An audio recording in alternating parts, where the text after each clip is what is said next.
DJ महिमा DJ शादी होई तो ससुर जइबे सैया संग छोरा छोरी उड़ैबे सुन आई है शादी होई तो ससुर जइबे सैया संग छोरा छोरी उड़ैबे घर बैसा जइतौ गे तोहर घर बैसा जइतौ गे तोहर दुनिया हम छोड़ देबो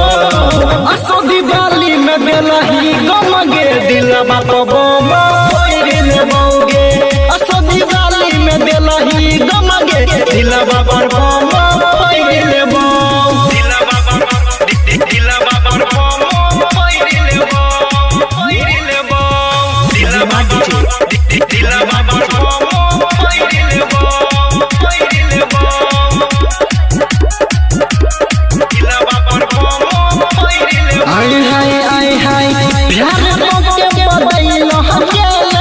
गलियों हम चिन्ह गे मत वाला देखली है जान कोई तो सीन गे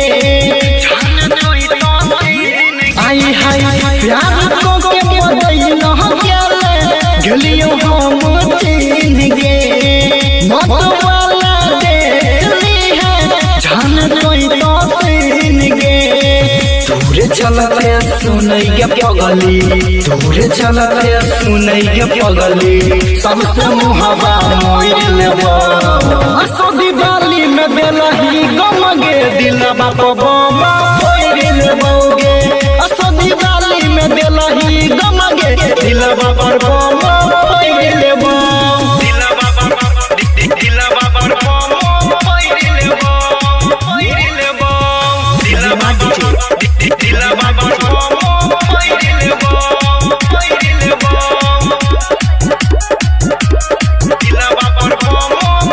आई हाय राइटर महादेव रोशन बिने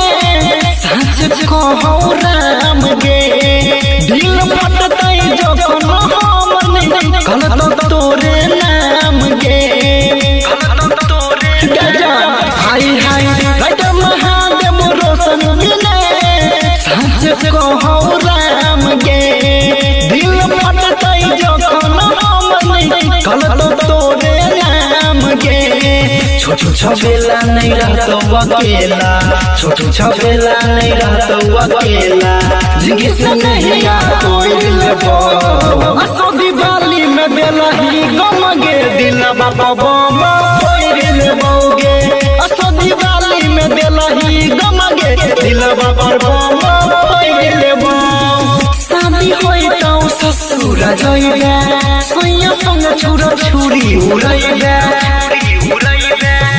घर बैसा जइतौ गे तोहर घर बैसा जइतौ गे तोहर दुनिया हम छोड़ देबो असो दिवाली में बेलही गम गे दिलवा तो बम छोड़ लेबोगे असो दिवाली में बेलही गम गे दिलवा